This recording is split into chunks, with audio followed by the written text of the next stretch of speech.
खबर उत्तर प्रदेश के बलिया से है, जहां बलिया के बेलथरा रोड तहसील क्षेत्र के चानाडीह में स्वर्गीय केशव प्रसाद वर्मा प्रधान की 5वीं पुण्यतिथि पर स्मृति द्वार व श्रद्धांजलि सभा का आयोजन किया गया, जिसमें पूर्व मंत्री राजधारी सिंह, पूर्व सांसद रविंद्र कुशवाहा, पूर्व विधायक भगवान पाठक, पूर्व जिला पंचायत सदस्य गुड्डू सिंह व पूर्व पंचायत सदस्य भोला सिंह, पूर्व नगर अध्यक्ष प्रयाग चौहान, एसटी मोर्चा जिलाध्यक्ष चंदन शाह, दिलीप गोड़ से लेकर आदि लोगों ने स्वर्गीय केशव प्रसाद वर्मा के चित्र पर श्रद्धांजलि अर्पित किया। तत्पश्चात कार्यक्रम की शुरुआत की गई। कार्यक्रम की शुरुआत में केदार वर्मा, पूर्व विधायक संजीव कुमार वर्मा द्वारा अतिथियों को माला पहनाकर अंगवस्त्र से सम्मानित किया गया। वहीं पूर्व सांसद रविंद्र कुशवाहा ने स्वर्गीय केशव प्रसाद वर्मा के जीवन पर प्रकाश डालते हुए कहे कि केशव प्रसाद वर्मा ग्राम सभा से लेकर क्षेत्र के लोगों के बीच रहकर गरीबों के सुख दुख में भरपूर मदद किया करते थे और ग्राम सभा का विकास किए थे। देखें बलिया से डी प्रसाद की खास खबर। जी, चूंकि आज 5वीं पुण्यतिथि के अवसर पे क्या कुछ बताना चाहेंगे आप? आज 5वीं पुण्यतिथि के अवसर पे सबसे पहले मैं अपने पूज्य पिताजी स्वर्गीय केशव प्रसाद वर्मा जी को श्रद्धांजलि अर्पित करता हूं और साथ ही साथ हमारे इस कार्यक्रम में उनके चाहने वाले जितने भी लोग आज हजारों की संख्या में उपस्थित हुए हैं, सबका अभिवादन करता हूं, सबको धन्यवाद देता हूं। देखा जाए तो पूरे ग्राम सभा और पूरे क्षेत्र का जन जन तक लोगों को सेवा निरंतर करते रहे, गरीबों के हर सुख में उनकी श्रद्धांजलि तब होगी जो उनके विचारों पर चला जाए। पिताजी बहुत बड़े विचार के व्यक्तित्व थे, बहुत ज़्यादा पढ़े लिखे नहीं थे, लेकिन जो वो काम करते थे वह सर्वोच्च स्तर का काम होता था। और एक दौर था जब यहाँ अपने कार्यों से लोगों को प्रभावित किए और लगातार जनता की सेवा करते हुए 1995 से पहली बार वो अपने युवा अवस्था में,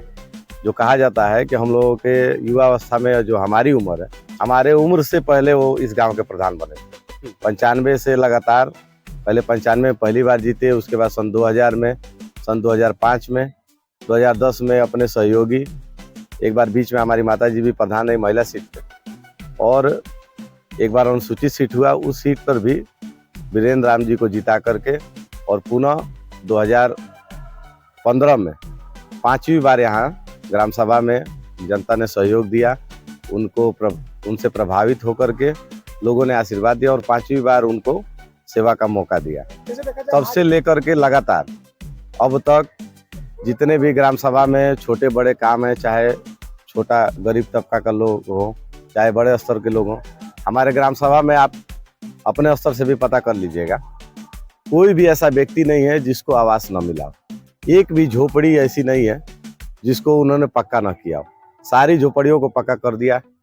उनको आवास दिए, उनको पेंशन की व्यवस्था की है, उनको शौचालय जो सरकार की व्यवस्था आई थी जिसमें ये था कि मोदी जी घर घर शौचालय की योजना, तो हमारे ग्राम सभा में ऐसा हुआ कि सारे व्यक्ति को, चाहे वो एक दूसरे से अलग हो गए, एक परिवार के 4 सदस्य हैं, उनको भी आवास मिला, शौचालय मिला, सबको घर मिला, सबको व्यवस्था मिला। और शुरू से वो प्रयास करते थे कि जो पिछड़े समाज के लोग हैं, गरीब समाज के लोग हैं, उनका विकास हो सके। जैसे आज देखा जाए कि उनके नाम पे आज भव्य गेट का भी उद्घाटन किया गया था, तो क्या वो किसी सरकार के ढंग से या फिर आपकी निजी ढंग से उसका उद्घाटन? नहीं, ऐसा नहीं है। गांव के लोगों का एक विचार था कि पिताजी लगातार सेवा किए, उनके स्मृति में, उनके याद में कुछ बनना चाहिए। तो पहला कोरोना कार्यकाल था, उस समय उनका निधन हुआ इलाज के अभाव में, चाहे जो भी कुछ कहा है। दूसरा कोरोना काल में हम लोगों की सेवा में ही रह गए। दूसरी तीसरी बार फिर हमारा विधानसभा का चुनाव आ गया, हम उसमें लग गए, तो उसका काम चल रहा था, तो कहीं ना कहीं से एक कमी की वजह से वो नहीं पूरा हो पा रहा था। जो इस बार 5वीं पुण्यतिथि के अवसर पे हम लोग का गेट बन के तैयार हुआ है, कहीं से कोई अतिरिक्त धन नहीं है, सब उनकी कमाई हुई व्यवस्था से ही बन के तैयार हुआ है। आज देखा जाए काफी संख्या में लोग आए हुए थे, क्षेत्र से भी लोग आए हुए थे और इस कार्यक्रम में शरीक हुए थे। आज इस कार्यक्रम को लेकर के क्या मैसेज देंगे इस क्षेत्र के लिए? सबसे पहले मैं सारे क्षेत्रवासियों को यहाँ कार्यक्रम में उपस्थित हुए उनके लिए मैं सबका अभिवादन करता हूँ, धन्यवाद देता हूँ कि आप लोग भारी संख्या में जुट करके, और यह एक तरह से हम लोग मैसेज दिए थे लोगों को, फ़ोन के माध्यम से, टेलीफोन के माध्यम से, लोग जाने कि पुण्यतिथि इस बार मनाई जाएगी। भव्य रूप से गेट का निर्माण हुआ है, लोग अपने आप चल के आए, उनसे लोगों का लगाव था, श्रद्धा था, उनके लिए लोग चलते थे। जब भी वो आवाज़ दिए ग्राम सभा के लोग, चाहे आसपास के जितने भी प्रधानगण हैं, हमारे जनप्रतिनिधिगण हैं, हमेशा उनके साथ चलते थे। तो यह एक भाव था जो लोगों के बीच में उनका था, बस एक अंतिम और उसी चीज को देखते हुए यहाँ लोग आए। सवाल, एक अंतिम सवाल, जिस तरह से देखा जाए बहुत से जगह पे वृद्धाश्रम खुल गए हैं, अपने पिता को, माता को उनकी सेवा का अभाव में वृद्धाश्रम में छोड़ा थे, आप उनके न रहने के बावजूद भी एक भव्य स्मृति गेट बनवाया, लोगों को सम्मान दे रहे हैं, लोगों को बुलवा रहे, भोजन भी करा रहे, क्या खास मैसेज देंगे इस मौके पे अन्य लोगों के लिए? इस मौके पे मैं सबसे पहले तो सारे लोगों से यह कहना चाहूँगा कि पिता के दृष्टिकोण में ही पुत्र का विकास होता है, और हमेशा अपने पूर्वजों को, सपनों को आगे बढ़ाना चाहिए। और उसी प्रयास में हम लोग लगे हैं कि जो उनका सपना था कि लोगों की मदद हम लोग के माध्यम से हो सके,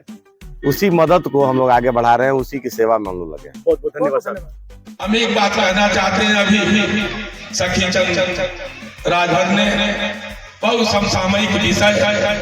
पहलगाम में जो हमला हुआ और उस हमले के कारण आज हमारे देश में जो परिस्थितियां बनी हैं, पूरा देश बहुत सी उत्सुकता के साथ प्रतीक्षा कर रहा है कि कब पाकिस्तान से बदला लिया जाएगा। हमारे देश के सम्मानित प्रधानमंत्री नरेंद्र भाई मोदी जी के नेतृत्व में लगातार बैठकें चल रही हैं, हमारी सेना अलर्ट पर है, सारी ताकत लगा करके, और जो मोदी जी ने कहा कि हम ऐसा बदला लेंगे जो कल्पना से बाहर होगा, तो जिस तरह से आपने उड़ी में देखा, पुलवामा का बालाकोट में आपने देखा, उससे भी बड़ा कुछ होने वाला है। देश के लोग भी निश्चिंत हैं कि मोदी जी के नेतृत्व में निश्चित रूप से इस तरह का बदला पाकिस्तान से लिया जाएगा कि फिर दोबारा आग उठाने की हिम्मत नहीं पड़ेगी। तो आज परिस्थितियां हैं, देश में विकट परिस्थितियां हैं, हमारा देश बहुत तेजी से आगे चल रहा है, और 10 साल के अंदर मोदी जी तीसरी बार प्रधानमंत्री बने। 10 साल में आप स्वयं अपने अगल बगल, अपने गांव से लेकर, सड़क से लेकर, बिजली से लेकर, पानी से लेकर तमाम सुविधाओं के तरफ जब नजर डालेंगे तो 10 साल पहले क्या परिस्थिति थी, आज क्या परिस्थिति है, कितना बड़ा बदलाव आया है, आप इसको स्वयं महसूस करते होंगे। 10 साल पहले जब पहली बार हम लोग चुनाव लड़ने आए थे लोकसभा का, तो जब सलेमपुर से चलते थे रेवती तक जाना होता था तो 4 घंटे लगता था, और आज जब हम लोग निकलते हैं तो 1.5 घंटा में सलेमपुर से रेवती पहुंच जाते हैं। आपके अगल बगल के गांव, आपके चट्टी चौराहे, यही मामला का आपके बगल में है। चौराहा जब बरसात आता था तो पूरा वो तालाब बन जाता था, सिकंदरपुर का चौराहा तालाब बन जाता था। इस तरह के जो बदलाव, बहुत सारे गांवों में बिजली नहीं थी, विद्युतीकरण नहीं थी। आज हम समझते हैं कि कोई गांव विद्युतीकरण के बिना बाकी भी नहीं है। गांव में पाइपलाइन बन रही है, पानी आपके घर तक पहुंचाने की योजना मोदी जी ने लागू चल रहा है। 10 साल आपने मुझको मौका दिया, मैं सांसद था, और जब मैं उस समय अपनी बातों में कहता था कि सलेमपुर से ये भागलपुर उभाव होते हुए सिकंदरपुर के आगे तक 4 लेन बनेगी, यहाँ उभाव में रेलवे लाइन के पास फ्लाई ओवर बनेगा, भागलपुर में नया पुल बनेगा। लोगों को विश्वास नहीं होता था, लोगों को लगता था कि सांसद जी ऐसे ही भाषण कर रहे हैं। मैं चुनाव जरूर हार गया था, लेकिन जो मैंने वादा किया था, जो मैंने कहा था, आज आपके सामने दिख रहा है कि ये 4 लेन का काम चालू है, और आपके सिकंदर